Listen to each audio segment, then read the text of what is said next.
평안하셨습니까? 찬송 446장 주 음성 외에는 참 기쁨 없도다. 446장 하나님께 찬양 드리겠습니다. 주 음성 외에는 참 기쁨 없도다. 날 사랑하신 주 늘 계시옵소서. 기쁘고 기쁘도다. 항상 기쁘도다. 나 주께 왔사오니 주옵소서. 나 주께 왔으니 복 주시옵소서. 주 함께 계시면 근시함이기래. 기쁘고 기쁘도다. 항상 기쁘도다. 나 주께 왔사오니 복 주옵소서. 주 떠나가시면 내 생명 헛되네. 기쁘나 슬플 때 늘 계시옵소서. 기쁘고 기쁘도다. 항상 기쁘도다. 나 주께 왔사오니 복 주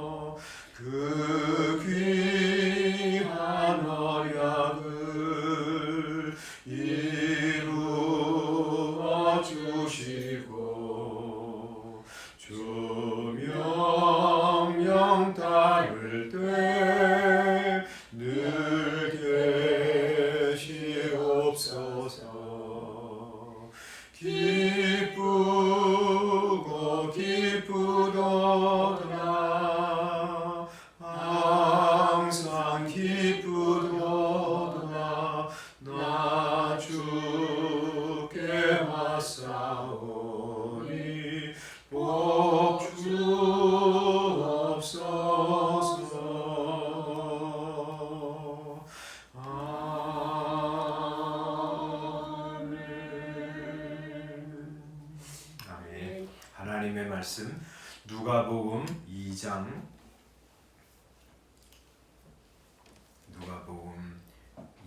말씀입니다. 2장 25절부터 35절 말씀까지 읽겠습니다. 2장 25절부터 35절까지 함께 읽겠습니다. 시작. 예루살렘에 시므온이라 하는 사람이 있으니 이 사람은 의롭고 경건하여 이스라엘의 위로를 기다리는 자라. 성령이 그 위에 계시도다. 그가 주의 그리스도를 보기 전에는 죽지 아니하리라 하는 성령의 지시를 받았더니 성령의 감동으로 성전에 들어가매 마침 부모가 율법의 관례대로 행하고자 하여 그 아기 예수를 데리고 오는지라. 시므온이 아기를 안고 하나님을 찬송하여 이르되 주제여 이제는 말씀하신 대로 종을 평안히 놓아주시는도다. 내 눈이 주의 구원을 보았사오니 이는 만민 앞에 예비하신 것이요 이방을 비추는 빛이요 주의 백성 이스라엘의 영광이니이다 하니 그의 부모가 그에 대한 말들을 놀랍게 여기더라. 시므온이 그들에게 축복하고 그의 어머니 마리아에게 말하여 이르되 보라 이는 이스라엘 중 많은 사람을 패하거나 흥하게 하며 비방을 받는 표적이 되기 위하여 세움을 받았고 또 칼이 내 마음을 찌르듯 하리니 이는 여러 사람의 마음의 생각을 드러내려 함이니라 하더라. 아멘. 우리 성도들이 이번 주에 이제 누가복음을 쭉 다 읽게 됩니다. 누가복음은 이제 바울 사도와 함께 전도를 다니던 누가 의사죠. 이 사람이 이제 쓴 복음서인데 누가복음과 사도행전을 저술했지요. 이 누가복음의 특징 중 하나는 이 성령님에 대한 강조입니다. 그래서 오늘 우리 말씀에도 보면 이 예루살렘에 시므온이라 하는 사람이 있는데 이 사람에 대해서 이렇게 설명을 해요. 이 사람은 의롭고 경건하여 이스라엘의 위로를 기다리는 자라. 이 자신이 신앙생활을 어떻게 했냐면 의롭고 경건하게 했고요. 또 이스라엘의 위로, 하나님께서 이스라엘을 위로해 주시기를 기다리는 사람, 하나님께서 나타나셔서 이스라엘을 위로해 주시기를 기다리는 사람이었다. 이렇게 말씀하시고요. 또 그에 대해서 말씀하면서 성령이 그 위에 계시더라. 이렇게 말씀하세요. 또 이 26절에도 보면 그는 성령의 지시를 받았는데 주의 그리스도를 보기 전에는 죽지 아니하리라 하는 성령의 지시를 받고 늙음에도 불구하고 생존하고 있었어요. 자기가 죽기 전에 주님이 그리스도를 보내주시고 그분을 내 눈으로 보게 될 것이다 하는 성령의 지시를 받아서 그 그리스도가 어디서 나타났나, 내가 어디서 그분을 보나 이렇게 기다리고 있었던 사람이죠. 또 27절에도 보면 성령의 감동으로 성전에 들어갔다 이렇게 말씀하세요. 그러니까 성령이 그 위에 계셨다, 성령의 지시를 받았다, 성령의 감동으로 성전에 들어갔다. 이 성령님을 강조하고 있고요. 이 사람은 성령의 사람이라고 하는 사실을 이야기하고 있습니다. 성령의 감동으로 성전에 들어갔어요. 지금 네가 성전으로 들어가라 하는 성령의 감동을 받아서 그때 이제 성전에 들어간 것이죠. 근데 이제 그때 바로 이 어린 아기 예수님을 데리고 요셉과 마리아가 성전에 막 들어오고 있었던 것 같아요. 언제 들어가냐면 이제 이스라엘 백성들은 아이를 낳으면 이제 8일 만에 할례를 하고 33일인가 그렇죠? 그런 거죠. 그때 이제 성전에 들어가서 정결 예식을 이제 행합니다. 그것을 행하려고 이제 요셉과 마리아가 어린 아기 예수를 안고 성전에 들어가는데, 그때 이제 성령의 감동으로 시므온이 와서 그 아기 예수를 보는 거죠. 그러면서 이제 이 시므온이 28절에 보면 아기를 안고 하나님을 찬송합니다. 주제여 임금이시여 이제는 말씀하신 대로 종을 평안히 놓아주시는군요. 내가 지금 주의 구원을 보았습니다. 어린 아기 예수님을 안고 내가 주의 구원을 보았다고 말하고 있어요. 하나님께서 이 아기를 통해서 세상을 구원하시는 역사를 지금 행하시려고 하시는 것이군요 하고 감사 찬송하고 있는 것이죠. 31절 이 사람은 만민 앞에 예비하신 것이요 이방을 비추는 빛이요 주의 백성 이스라엘의 영광이십니다. 이분이 태어난 것이 우리 이스라엘의 영광이시고, 이분을 통해서 온 세상에 구원의 빛을 비춰서 이분의 빛을 보는 사람마다 이분에게 올 것이요 구원을 얻을 것이라고 예언하고 있는 것이죠.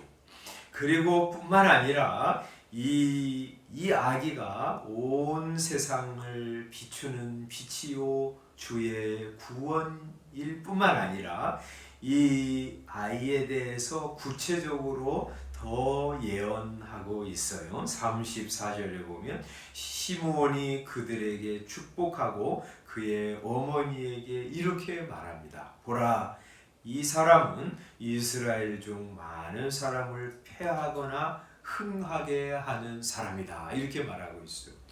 이 이스라엘 백성들에게 이분이 이제 나타날 텐데, 이분을 통해서 이스라엘 사람도 구원받고 온 세상 사람도 구원받는데, 그냥 무작정으로 모든 사람이 구원을 받는 것이 아니라는 것이죠. 이분을 어떻게 대하느냐에 따라서 어떤 사람은 패하기도 하고 어떤 사람은 흥하기도 한다는 것이죠. 어떤 사람은 살기도 하고 어떤 사람은 죽게도 된다는 것이죠. 더 구체적으로 말하면서 이렇게 34절 하반절에 말씀하세요. 이분은 비방을 받는 표적이 되기 위하여 세움을 받았다. 이렇게 말하고요. 이분이 많은 사람들이 이분을 비방하게 될 것이라는 것이고요. 35절에는 또 칼이 내 마음을 찌르듯 하리니 이는 여러 사람의 마음의 생각을 드러내려 함이니라 하고 말씀하세요. 이 칼이 이 마리아의 마음을 찌르게 될 것이라고 말씀하시죠. 이 정말 십자가에 예수님이 못 박히실 때 예수님의 육신의 어머니 마리아가 얼마나 참 고통을 받았겠어요. 그죠? 정말 칼이 마음을 그냥 쑤시는 것처럼 얼마나 그냥 죽을 것 같은 고통을 겪었겠어요. 이 시므온은 이런 사실을 이 아기 예수를 안고 미리 예언하고 있는 것이죠. 그래서 이스라엘 백성들은 말이죠, 대개는 유대인의 왕으로 오시는 예수님이 정치적인 메시아로서 로마에서 우리 백성을 해방시키고 막 영광을 받고 온 세상을 통치할 것이라고 하는 그런 생각을 가지고 이 메시아를 기다렸지만, 그러나 어떤 사람은 정말 이 시므온처럼 예수 그리스도께서 메시아께서 이 세상에 오셔서 정말 자기 백성을 위로하시고 구원하시는데 그분 자신이 엄청난 고통을 받고 비방을 받을 것이라고 하는 사실을 아는 사람도 있었어요. 그렇죠? 그런 사람만 있었던 것이 아니에요. 구약 성경이 계속 얘기하잖아요. 이 메시아로 오시는 분은 다윗의 후손으로, 그래서 왕으로 오시지만 또 한편으로 이사야 53장과 여러 부분에 걸쳐서 그분은 고난받는 종으로 오신다고 하는 사실도 동시에 예언하잖아요. 그 하나님의 구원의 말씀을 그대로 믿고 잘 잘 이해하고 메시아를 기다리는 사람도 있었어요. 어떤 사람이요? 성령이 그 위에 계시는 사람, 성령의 지시를 받고 성령의 감동을 받는 사람들은, 이 구약 성경도 성령의 감동으로 저술된 책이잖아요. 그것을 그대로 믿고 받아들여서 정말 예수 그리스도를 예수 그리스도답게 기다리는 사람이 있었어요. 시므온과 같은 사람이 말이죠. 그래서 이 말씀을 우리가 보면서 정말 예수님은 그렇게 오신 것이죠. 이방을 비추는 빛으로 오신 것이고, 이분을 통해서 어떤 사람은 패하고 어떤 사람은 흥하게 되는 존재로 오신 것이고요. 이분은 비방을 받는 표적이 되시고 십자가에서 온갖 고통을 받으시고 우리의 죄를 도말하시기 위해서 구원의 대업을 이루시는 분으로 오신 것이죠. 지금도 말이죠. 예수님은 그렇게 사람들에게 드러나고 있습니다. 예수님은 온 세상을 비추는 빛이시지만, 그러나 그 예수 그리스도를 받아들이는 사람은 살고 받아들이지 않는 사람은 망하게 되어 있어요. 그것을 성경이 계속 얘기하죠. 요한복음 3장 16절에도 우리가 너무너무나 잘 아는, 하나님이 세상을 이처럼 사랑하사 독생자를 주셨다. 이는 그를 믿는 자마다 멸망하지 않고 영생을 얻게 하려 하십니다. 복음이죠. 이 얼마나 복된 소식입니까? 그런데 그것이 복음으로만 그치는 것은 아니에요. 그것을 예수 그리스도를 영접하는 사람들, 그를 믿는 사람들은 영생을 얻지만 그를 배척하고 거절하는 사람은 어떻게 되는지를 17절, 18절 계속 얘기하고 있어요. 그죠? 하나님이 그 아들을 세상에 보내신 목적은 1차로 세상을 심판하려 하시는 것이 아니고 그로 말미암아 세상이 구원을 받게 하려 하시는 것인데, 그러나 18절에 그를 믿는 자는 심판을 받지 아니하는 것이지만 믿지 아니하는 자는 하나님의 독생자의 이름을 믿지 아니하므로 벌써 심판을 받은 것이니라, 이렇게 말씀하세요. 그죠?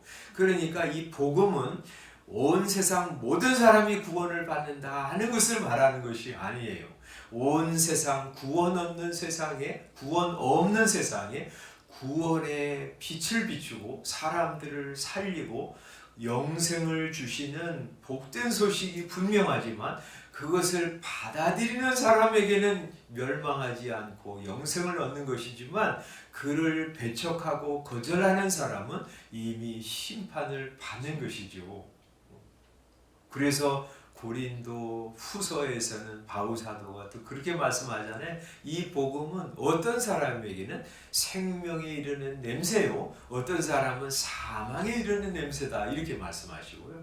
베드로 사도는 이 돌을 받아들여서 그 위에 자기 집을 세우는 사람은 거룩한 성전이 되어가지만, 그 예수 그리스도 참된 돌이신 예수 그리스도를 거절하는 사람은 그 돌에 걸려서 넘어지는 인생이 될 뿐이라고 말씀하시는 것이죠. 감사하게도 우리가 말이죠, 그 예수 그리스도를 영접해서 하나님의 자녀가 되는 복을 받은 것이죠. 그 예수 그리스도를 구주로 영접해서 영생을 얻은 사람이 되는 것이죠. 그래서 그 은혜에 감사하면서 주를 믿고 의지하고 사랑하고 그분을 높이면서 살아가는 것입니다. 그래서 우리가 세상에 나가서 예수 그리스도를 증거하면서 또 전하면서 살아가는 것이에요. 예수 그리스도 받아들이냐 안 받아들이냐에 따라서 인생이 결정되는 것을 우리가 알고 말이죠. 저 사람도 예수님 믿고 하나님의 자녀가 되는 은총을 내려주세요. 저 사람도 예수 믿고 구원받게 해주세요. 그러지 않으면 소망이 없습니다. 영벌에 처할 수밖에 없잖아요. 그러면서 우리 기도하고 또 전도하는 것입니다. 우리 교회에서 이제 10월 마지막 주일날 새신자들 이렇게 초청하면서 우리 기도하고 또 사람들 주님 앞으로 인도하려고 합니다. 그래서 우리 이런 기회를 통해서 우리 성도들도 그렇고 또 여기 새벽기도에 나오시는 분들도 그렇고 하여튼 기회를 삼아서 내가 내 사랑하는 사람 기도하고 또 기회를 만나서 어떻게 하면 말씀을 전할까? 어떻게 하면 그들에게 이 세상이 전부가 아니고 세상은 끝이 있고 죽은 후에 영원한 두 길이 있다고 하는 것을 알려줄까 생각하면서 기도하고 전도하고 그러면서 사람들을 주 앞으로 데려오는데 우리 쓰임받는 계절이 되었으면 좋겠습니다. 기도하겠습니다. 아버지 하나님, 예수님은 이방을 비추는 빛이요 주의 구원이며 이스라엘의 영광이십니다. 이스라엘 백성들 뿐만 아니라 모든 사람들이 예수님을 받아들이냐 받아들이지 않느냐에 따라서 흥함과 패함이 결정되고 생명과 사망이 결정되며 영생과 영벌이 결정되며 하나님 자녀와 마귀의 자녀가 되는 것이 결정이 되며 평안과 두려움 그리고 영광과 부끄러움이 결정된다고 말씀하십니다.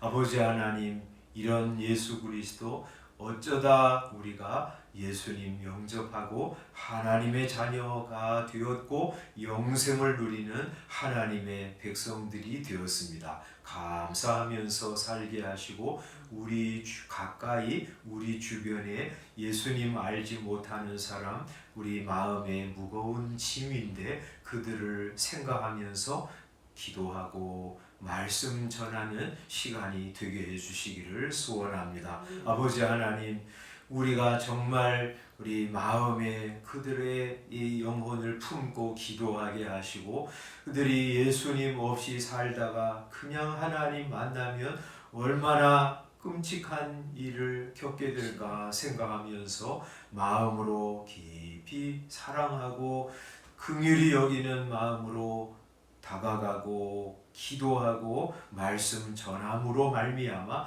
그들도 주님 앞에 와서 이 생명의 주 예수 그리스도를 구주로 믿어서 구원 얻고 하나님의 자녀가 되는 큰 기쁨 허락해 주시기를 기도합니다. 아버지 하나님, 오늘 우리 오후에 박윤숙 집사님 이제 대장암 수술을 합니다. 하나님께서 같이 하여 주시옵소서.